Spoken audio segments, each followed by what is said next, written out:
Hello বন্ধুরা, আশা করি তোমরা সবাই ভালো আছো। আর আজকে আমরা শুনবো শার্লক হোমসের গল্প স্টাডি ইন স্কারলেটের প্রথম অধ্যায়। তাহলে শুরু করছি।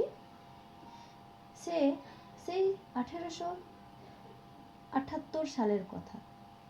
আমি লন্ডন ইউনিভার্সিটি থেকে এমডি ডিগ্রি লাভ করে সেনাবাহিনীতে সার্জেন্ট পদের জন্য প্রশিক্ষণ নিলাম।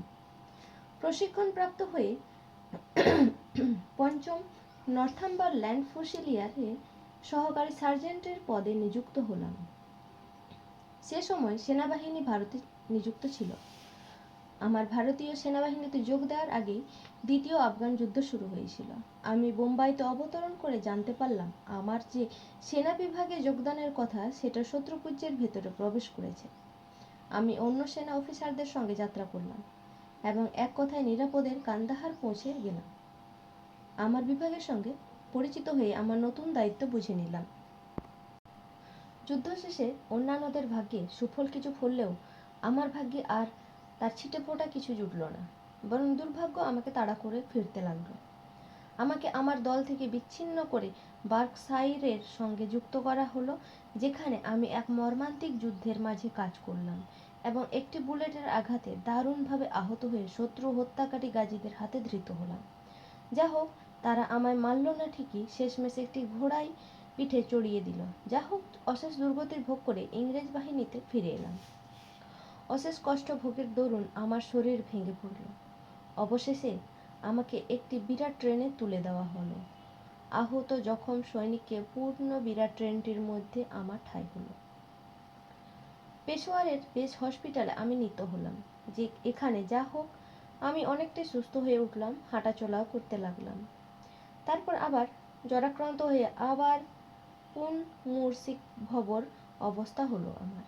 এত দুর্বল শারীরিকভাবে অসমর্থ হলাম যে একদল চিকিৎসক স্থির করলেন কাল বিলম্ব না করে আমাকে লন্ডনে পাঠিয়ে দেওয়া হবে। সেই মতোই আমাকে লন্ডনের উদ্দেশ্যে আরন্টেস নামক জাহাজে যাত্রা করিয়ে দেওয়া হলো। 1 মাস পরে আমাদের জাহাজ পোর্ট মাউথ জেটিতে ভিড়ল। আমি 9 মাসের ছুটি পেলাম স্বাস্থ্য পুনরুদ্ধারের জন্য। স্বজনহারা লন্ডনে আমার আত্মীয় বলতে কেউ ছিল না, সুতরাং প্রবাসী একাকী হলাম আমি। তবে যা পেলাম তাই বা মন্দ কি? মুক্ত বাতাসে প্রাণ ভরে নিঃশ্বাস নেবার মতো মুক্ত বাতাস আর দৈনিক খরচ মেটানোর জন্য 11 শিলং 6 পেন্স। এই অবস্থায় আমি একটি মালিকানা ভিত্তিক হোটেলে কিছুদিনের জন্য থাকার ব্যবস্থা করলাম। ঠিক করলাম হোটেল বাস উঠিয়ে অন্য কোনো জায়গায় থাকার জায়গা করে নিতে হবে। এই সব 7-5 ভাবতে ভাবতে আমি সেদিন ক্রাইটেরিয়ান বারে দাঁড়িয়েছিলাম। এমন সময় কেউ একজন আমার কাঁধে চাপ দিল। আমি সম্বিত ফিরে পেয়ে তাকিয়ে দেখলাম অবাক কাণ্ড, এই যে স্ট্যাম্পফোর্ড! আরে, এই তো আমার অধীনে ব্যান্ডেজ বাঁধার কাজ করতো। সঙ্গী সাথীহারা অপরিচিত জায়গায় এমন একজন বন্ধু জুটে যাওয়া তো ভাগ্যের ব্যাপার। আমার মনে পড়ল, যখন সেনাবাহিনীতে ছিলাম তখন এই স্ট্যাম্পফোর্ড কখনোই এমন বন্ধুসুলভ ছিল না, বরং অনেকটাই অনুগতের মতো ছিল। কিন্তু এখন সে বেশ খোলামেলা প্রাণবন্ত দেখালো। আমাকে এখানে দেখেও ও যে খুব আনন্দিত হয়েছে সে বিষয়ের কোনো সন্দেহ নেই। এই আনন্দ ঘন মুহূর্তে আমি স্ট্যাম্পফোর্ডকে আমার সঙ্গে দুপুরের আহার গ্রহণের আমন্ত্রণ জানালাম। নিজের বিস্ময় কাটিয়ে স্ট্যাম্পফোর্ড বলল, ওয়াটসন, আপনি এখানে মানে লন্ডনে কি করছেন? আমরা ব্যস্ত লন্ডনের পথে ধরে এগিয়ে চললাম। আপনাকে বেশ রোগা এবং বাদামি দেখাচ্ছে, স্ট্যাম্পফোর্ড বলল। আমি সংক্ষেপে ওর কাছে আমার অভিযানের কথা বলতে বলতে চললাম। একসময় আমরা আমাদের গন্তব্যস্থলে পৌঁছে গেলাম।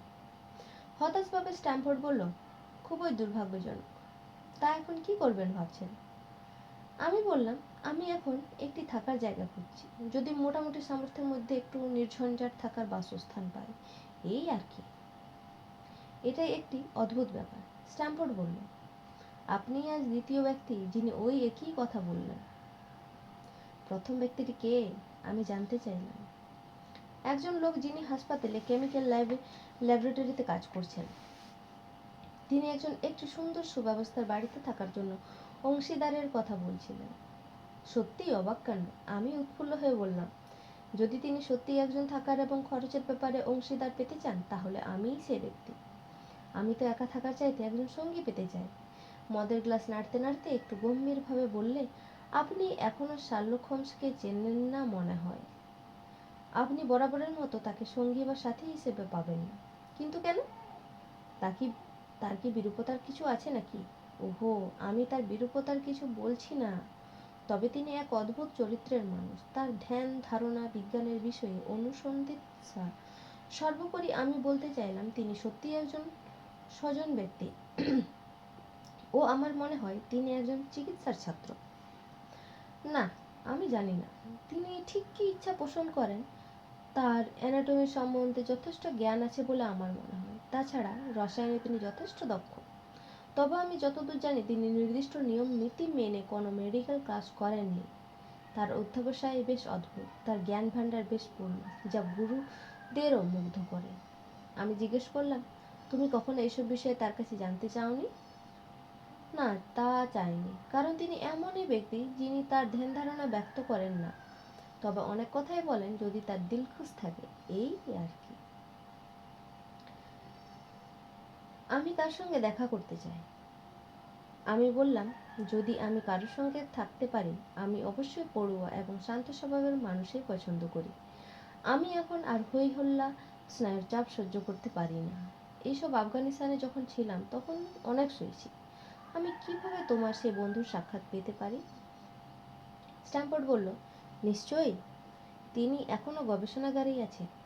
তিনি কখনো সপ্তাহখানেক কোথাও থাকেন, আর তা না হলে তার কাজের জায়গা গেলে সকাল থেকে রাত পর্যন্ত বসে থাকেন।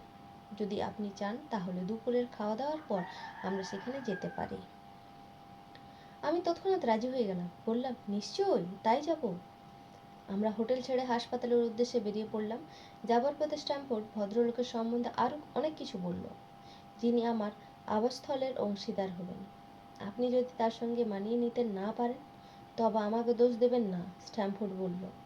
আমি তার সম্বন্ধে যা বললাম তার বেশি কিছু জানি না, কারণ কারণবশত আমার সঙ্গে তার ল্যাবরেটরিতেই যা দেখা সাক্ষাৎ হয় এই পর্যন্ত।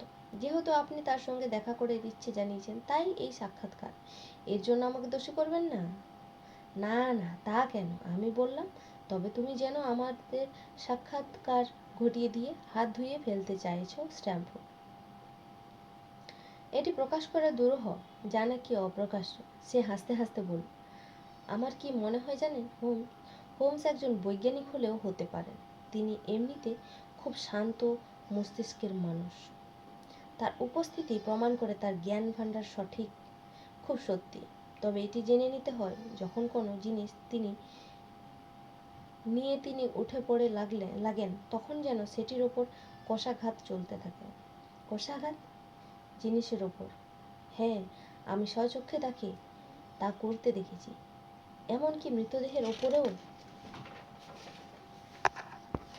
পরীক্ষা নিরীক্ষার খামতি হয় না। এরপরেও তুমি বলবে তিনি চিকিৎসার ছাত্র নন?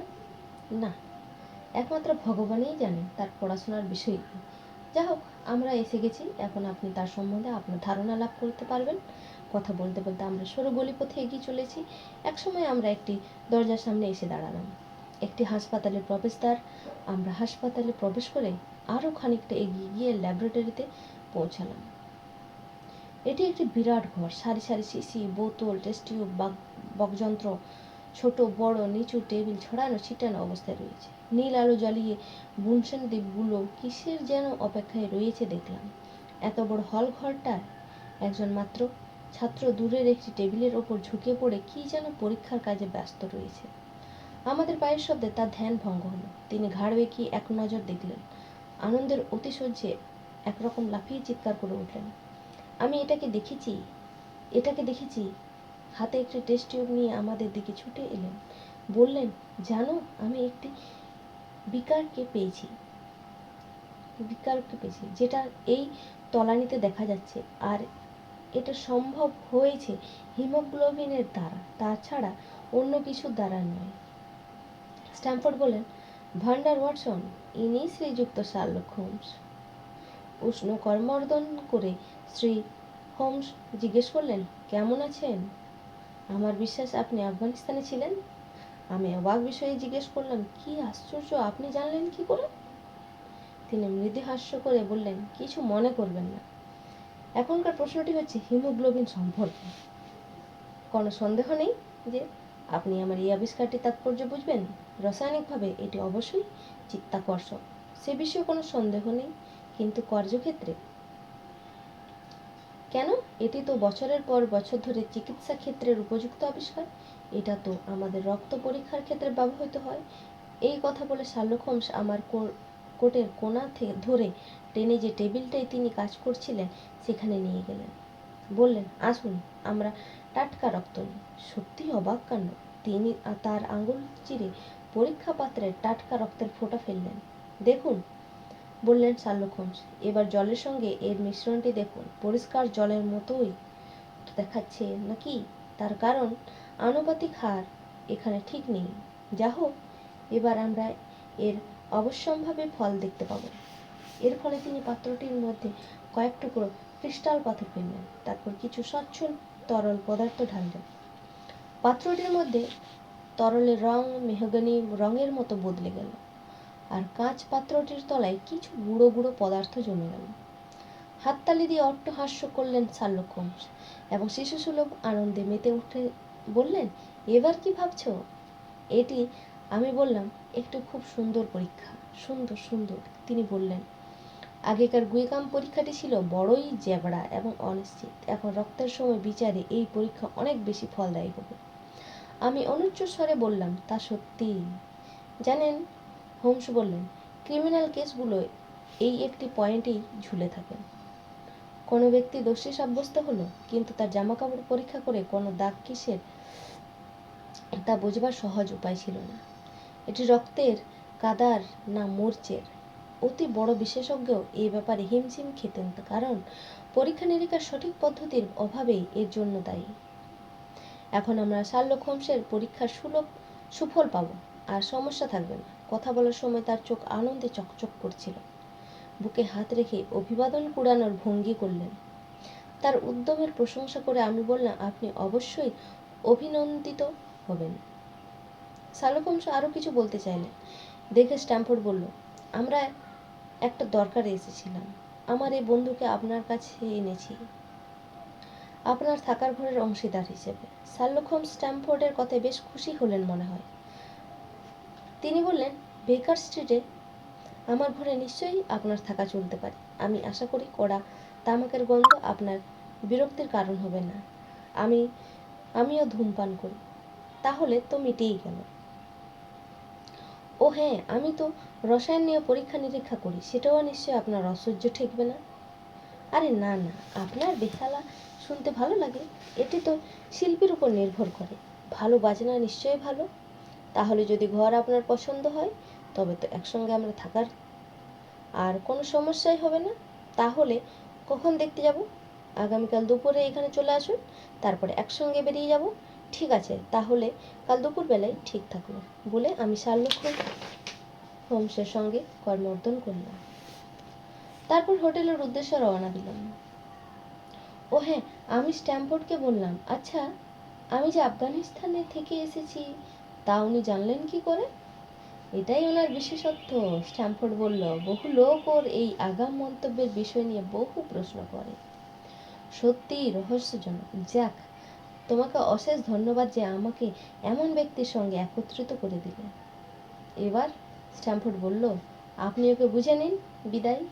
আমি আমার হোটেলের দিকে পা বাড়ালাম। প্রথম অধ্যায় শেষ বন্ধুরা। এবার আমরা শুরু করব দ্বিতীয় অধ্যায়, দ্য সায়েন্স অফ ডিডাকশন। পূর্ব প্রস্তাব মতো আমরা 221 বি বিকার স্ট্রিটের বাড়িটা দেখলাম। দুটি বেশ মনোরম শোবার ঘর, আলো বাতাসযুক্ত বসার ঘর, দুটি বড় ছোট গোছানো জানালাযুক্ত। বাড়িটা সুন্দর, সুতরাং বাড়িটা নেওয়াই সাব্যস্ত হলো। ওই সন্ধ্যায় আমরা বাড়িতে চলে এলাম। হোটেল থেকে আমার সমস্ত জিনিসপত্র আনা হলো। পরদিন সকালে হোমস আর আমি হোমসের সমস্ত বাক্স প্যাটরা বাড়িটিতে এনে হাজির করলাম। দিন দুয়েক ধরে আমাদের ঘর গোছানোর পালা চলল। আমরা ক্রমে বাড়িটিতে নিজেদের অভ্যস্ত করে তুললাম। হোমস ব্যক্তি হিসেবে চমৎকার, তার নিত্য অভ্যাস যথাযথই রইল। রাত 10টার আগে তিনি ফেরেন না। আবার সকালে যখন প্রাতরাশ শেষ করে বেরোনোর তোড়জোড় করেন তখন আমার ঘুম ভাঙে। মাঝে মধ্যে রসায়নাগারে তার দিন কেটে যায়, আবার কখনো বা মর্গেই দিন শেষ হয়। তাছাড়া শহরের প্রায় অর্ধেকটাই হেঁটে কাবার করে কাভার করে দেন কখনো কখনো। কোনো কিছুতে তার ক্লান্তি নেই যেন। এও দেখি পরপর কয়েকটা দিন প্রায়শই সোফায় শরীর এলিয়ে কাটিয়ে দেন। খুব সামান্যই কথাবার্তা বলেন, আবার বিরাট শূন্যতে বিরাজ করে তার চাহনিতে। সেটিও আমার দৃষ্টিগোচর হয়েছে। তাতে আমার সন্দেহ হয়েছে বোধহয় উনি কোনো বাজে নেশায় আসক্ত, যার প্রতিরোধের কোনো সম্ভাবনা নেই। প্রায় সপ্তাহ অতিবাহিত হতে চলল। আমরা 221 বেকার স্ট্রিট এর বাড়িতে আছি। ওর প্রতি আমার আগ্রহ কৌতূহল ওর জীবনের লক্ষ্যের ব্যাপারে ক্রমেই বাড়ছে। প্রায় 6 ফুটের মতো লম্বা শার্লক অনেকটা সামনে ঝুঁকে চলেন। তার উজ্জ্বল চোখ, দৃষ্টি তীক্ষ্ণ, নাক ঝুঁকানো, তার চিবুকও বেশ সরু। এসবের মধ্যে দিয়ে ওর আত্মপ্রত্যয়ের ভাবই স্পষ্ট। তার হাত রাসায়নিক পদার্থে জারিত। পাঠক আমাকে নিশ্চয়ই পরশ্রী কাতরতার দোষে দুষ্ট করবেন না। আমি সত্যিই হোমসের আচার আচরণে, তার দৈহিক গঠনশৈলীতে মুগ্ধ। আমার দেহ, মন, স্বাস্থ্য এখনো তেমন কর্মঠ নয়। আমার কোনো বন্ধু বান্ধবও নেই যে আমার সঙ্গে সাক্ষাৎ করতে আসবে। সুতরাং একঘেয়ে গৃহবন্দী জীবনের কিছু তো একটা চাই, যা নিয়ে সময় কাটানো যেতে পারে। তাই আমার গৃহবাসী বন্ধুকে নিয়ে পড়ে থাকি, জানতে চাই তার জীবন বেদটাকে। তিনি মেডিকেলের ছাত্র নন, তিনি বিজ্ঞানী, এ কথাও সঠিক বলা যাবে না। এমন কোনো কিছুই তার অধ্যাবসায়ের মধ্যে পড়ে না যাতে তাকে শিক্ষিতদের দলভুক্ত করা যায়। অথচ তার কাজকর্ম, বিভিন্ন বিষয়ে জ্ঞান ছিল অসাধারণ। তার পর্যবেক্ষণের ক্ষমতা আমাকে চমৎকৃত করে। কোন মানুষ যে এত পরিশ্রম করতে পারে তা হোমসকে না দেখলে বিশ্বাস করা যায় না। কোনো মানুষই তার সমস্যায় তাকে ব্যতিব্যস্ত করতে পারে না। তিনি যতটাই জ্ঞানী ততটাই আবার অজ্ঞ। সাহিত্য, দর্শন এবং রাজনীতি সম্বন্ধে তিনি যে বিশেষ কিছু জানেন তা মনে হয় না। টমাস কার্লাইলকে তাও তাকে বলে দিতে হয়। তাহলে বুঝুন ব্যাপারটা কেমন গোলমেলে। আমার আরও অবাক লাগে যখন তাকে দেখি যে তিনি কোপার্নিকাসের থিওরি বা সোলার সিস্টেম সম্বন্ধে সম্পূর্ণ অজ্ঞ। ঊনবিংশ শতকের যে কোনো সভ্য মানুষ জানেন পৃথিবী সূর্যের চারিদিকে ঘুরে, অথচ হোমস হোমস আমার অবাক হওয়ার প্রত্যুত্তরে বললেন, দেখো, এটা আমি মনে রাখার চাইতে ভুলতে ভালোবাসি। ভুলতে ভালোবাসেন? দেখুন, হোমস বললেন, মানুষের মগজের পরিসর খুব একটা আহামরি কিছু নয়। অতএব ও সমস্ত আসবাব দিয়ে তা ভর্তি করার কি যুক্তি আছে তুমি বলো? যদি কোনো ব্যক্তি যা দেখছে তাই মনে রাখছে গোছের হয়, তাহলে তার প্রয়োজনীয় জিনিসটা সে রাখবে কোথায়? মস্তিষ্ক তো তার এমনিতেই ভরাক্রান্ত হয়ে রয়েছে। তাই একজন দক্ষ শ্রমিক কোনটা সে মনে রাখবে আর কোনটা মনে রাখবে না সে বিষয়ে খুবই সতর্ক থাকে। সে সেই সমস্ত যন্ত্রপাতির বিষয়ে খুবই সতর্ক থাকে। সে সেই সমস্ত যন্ত্রপাতির বিষয় মনে রাখতে চাইবে যেগুলো তার ব্যবহারিক জীবনে কাজ করতে সাহায্য করবে। আর এই জন্যই তো অনেক জানা জিনিসও ভুলে যেতে হয়। আমি প্রতিবাদ করে বললাম, তাহলে সৌরশক্তিকেও? আরে, আমাকেও থামিয়ে দিয়ে হোমস বললেন, আমার কাছে এর কি গুরুত্ব থাকতে পারে? তুমি বলছো আমরা সূর্যের চারপাশে ঘুরছি, না হয় হলো, কিন্তু যদি আমরা চাঁদের চারপাশে ঘুরতাম তাতে এমন কি ক্ষতি বা লোকসান হতো বলো? এতে করে কি আমার কাজের কোনো সহায়তা পেতাম? তার মত, যে জ্ঞান তার কাজে সহায়তা দেয় না তা তিনি লাভ করতে চান না। আমি হোমসের সম্বন্ধে একটি পঞ্জি তৈরি করেছি।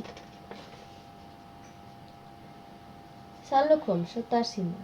সাহিত্য জ্ঞান শূন্য, দর্শনের জ্ঞান শূন্য, জ্যোতিষশাস্ত্রের জ্ঞান শূন্য, রাজনীতির জ্ঞান সামান্য, উদ্ভিদ বিজ্ঞানের জ্ঞান ভালোই, বেলেটোনার জ্ঞান উল্লেখযোগ্য, বাগান করার জ্ঞান না থাকলেও আফিমের এবং বিষ সম্পর্কিত জ্ঞান যথেষ্ট, ভূমিক জ্ঞান ক্রিয়াত্মক তবে সীমিত, মাটির প্রকারভেদ মুহূর্তে করতে সক্ষম, রসায়নের জ্ঞান যথেষ্ট, সব ব্যবচ্ছেদের বিদ্যা সঠিক তবে নিয়ম বহির্ভূত, চাঞ্চল্যকর সাহিত্যের জ্ঞান যথেষ্ট, ভালো বেহালাবাদক, মল্লযোদ্ধা, তলোয়ারবিদ, ব্রিটিশ আইনে বিশারদ।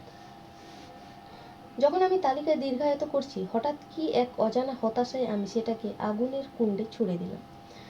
যা হোক, আমি তার বেহালা বাজনা শুনে মুগ্ধ। তিনি যে কোনো সুর সুন্দর বাজাতে পারেন। বিষাদের সুর সমস্ত আকাশ বাতাসকে যেন মথিত করে। এক কথায় অনবদ্য তার বেহালা বাদন। হপ্তান্তে বা তারও বেশি দিন কোনো সাক্ষাৎকারের দেখা মেলেনি আমার বাড়িতে।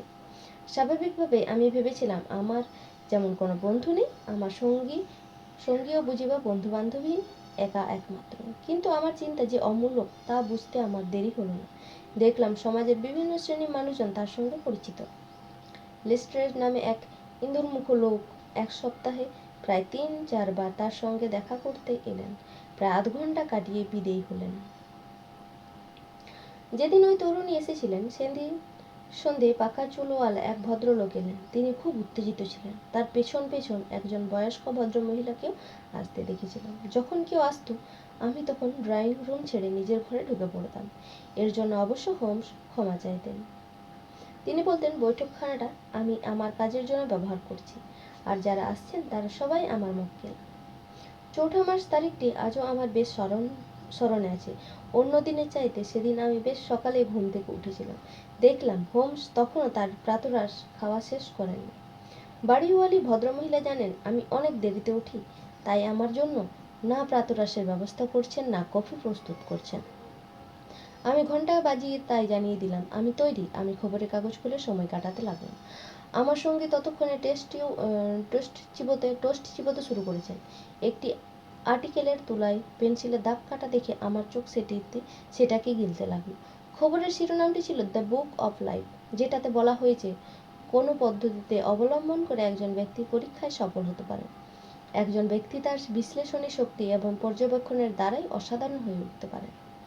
কি অনিবর্চনীয় বোকার মতো কথাবার্তা বলে আমি কাগজখানি টেবিলের উপর রেখে দিলাম। আমি জীবনে এমন বোকার কথা পড়িনি। কেন, কি হয়েছে? আরে, এই আর্টিকেলটা আমি আমার ডিম খাওয়ার চামচটা দিয়ে দেখিয়ে বললাম, আমি তো দেখছি আপনি এটিতে পেন্সিল মার্ক দিয়েছেন। সন্দেহ নেই এটি বলিষ্ঠ রচনা, তবু এটি আমার বিরক্ত করছে। আমার মনে হয় কোনো অলস ব্যক্তি এটি আপাত বিরোধী সত্যের কথা বলতে চেয়েছেন। এটার বাস্তবতা নেই। এ হলো সস্তায় তালি কুড়ানো, তবু এর বিরুদ্ধবাদীদের আমি 1000 টাকা দেব। শান্তভাবে শার্লক বললেন, তাতে তোমার টাকাটাই জলে যাবে, কারণ আর্টিকেলটা আমারই লেখা। আপনার লেখা? হ্যাঁ, আমি যা ব্যক্ত করেছি তা সম্পূর্ণ কাল্পনিক, তবে এটা প্রকৃতই বাস্তব। আমি এর ওপর আমার রুটি মাখনের ওপরের মতো নির্ভর করি। কিন্তু কিভাবে? জানোই তো, আমার একটা কাজ আছে, আর আমার মনে হয় সেক্ষেত্রে আমি একা একমাত্র।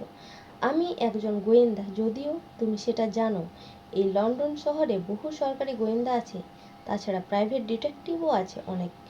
তবুও যখনই তারা ধন্দে পড়ে তখনই তারা আমার কাছে ছুটে আসেন। আমি তাদের সাহায্য করি। তারা আমার সামনে সমস্ত সাক্ষ্য প্রমাণ হাজির করেন। আমি তাদের আমার পদ্ধতিতে সাহায্য করে থাকি।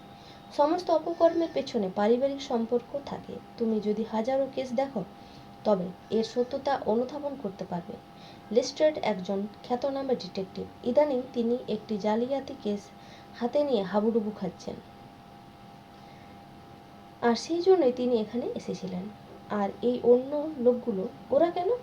ওরা অনুসন্ধানকারী দলের। তাদের কেউ না কেউ কোনো না কোনো সমস্যায় ভুগছে, আর তার নিরসন করতেই এখানে এসেছে তারা। আমি তাদের গল্প শুনেছি, তারা আমার মতামত জেনেছে, আর আমার টাকা আমার পকেটে এসেছে। তাহলে আপনি আপনার ঘরে বসেই সমস্যার জট খুলে দিচ্ছেন, আর অন্যেরা চেষ্টা করেও পারছে না, যারা সব কিছু প্রমাণ হাতে পেয়েছে। ঠিক তাই, আমার একটি বিশেষ জ্ঞান আছে। জটিল অনেক কেস আছে যা আমি এখানে বসে অনুধাবন করতে পারি। তুমি জানো, আমার বিশেষ কিছু জ্ঞান আছে যা আমি ওই কেসে প্রয়োগ করি। ওই আর্টিকেলে তাই লেখা আছে। যা তোমায় খুশি করতে পারেনি, কিন্তু কার্যক্ষেত্রে ওগুলি আমায় সাহায্য দেয়। পর্যবেক্ষণে আমার দ্বিতীয় পদ্ধতি। আমাদের প্রথম সাক্ষাৎকারের সময় আমি তোমায় বলেছিলাম তুমি আফগানিস্তান থেকে এসেছো। তুমি অবাক হয়েছিলে।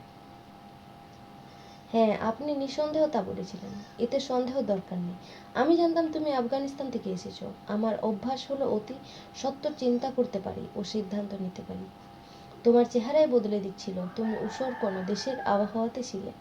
তোমার মুখের রং কালচে হয়েছিল। এর মানে এই নয় তুমি কালো রঙের। তুমি কঠিন পরিস্থিতির মধ্যে কষ্টের মধ্যে পড়েছিলে। তোমার রোগা চেহারা অসুস্থতার পরিচয় বহন করছিল। আমি ডাক্তারদের বাম হাতে চোট লাগাটাই স্বাভাবিক। তোমারই তোমারও তাই ছিল। তাই বলেছিলাম তুমি আফগানিস্তান থেকে আসছো। আপনার বিশ্লেষণ শুনে একটা খুব সহজ ব্যাখ্যা মনে হচ্ছে।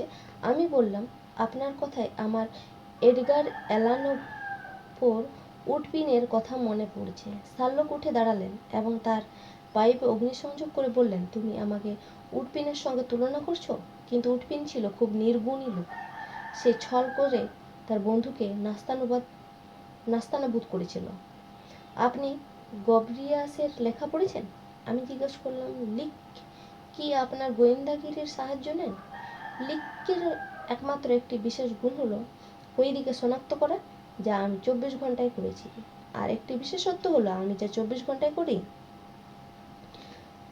এটা গোয়েন্দাদের জন্য একটি টেক্সট বুক হওয়া দরকার ছিল, যার মূল উদ্দেশ্য হবে গোয়েন্দাদের কোনো বিষয় এড়িয়ে যাওয়া উচিত।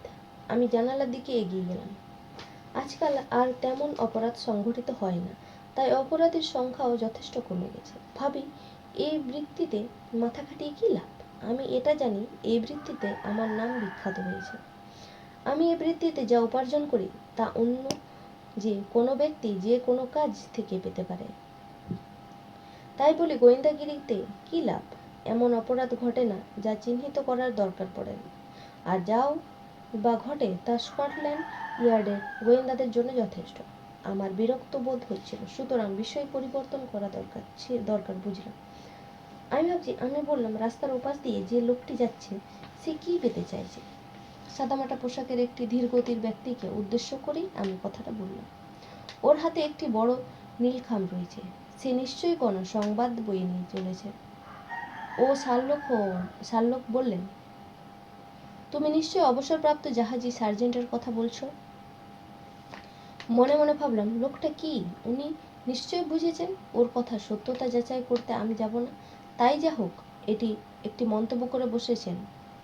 আর কি, আমার ভাবনা আমার মন থেকে তখনও গেছে কি যায়নি। যে ভদ্রলোকের কথা হচ্ছিল তিনি আমাদের বাসার নম্বর মিলিয়ে দেখলেন। তিনি আমাদের বাসার নম্বর দেখে ছুটে ভেতরে ঢুকলেন। তারপর দ্রুত ধাপ পেলে উপরে উঠে আসার শব্দ শুনতে পেলাম। মিস্টার শার্লক বলে তার দিকে খামখানা এগিয়ে ধরলেন। আমি সুযোগ বুঝে ভদ্রলোককে জিজ্ঞেস করলাম, আপনি কি কাজ করেন? আমি কমিশনার মহাশয়। আমার পোশাক রিপেয়ারের জন্য পাঠিয়েছি। আপনি আগে কি করতেন? রয়্যাল মেরিন লাইফ ইনফ্যান্ট্রিতে সার্জেন্টের পদে ছিলাম। আর নয় মহাশয়, এবার চলি। লোকটি অভিবাদন জানিয়ে চলে গেল। বন্ধুরা, এই ভিডিওতে এই পর্যন্ত রইল। পরের ভিডিওতে তৃতীয় অধ্যায়টা দেব। নমস্কার বন্ধুরা।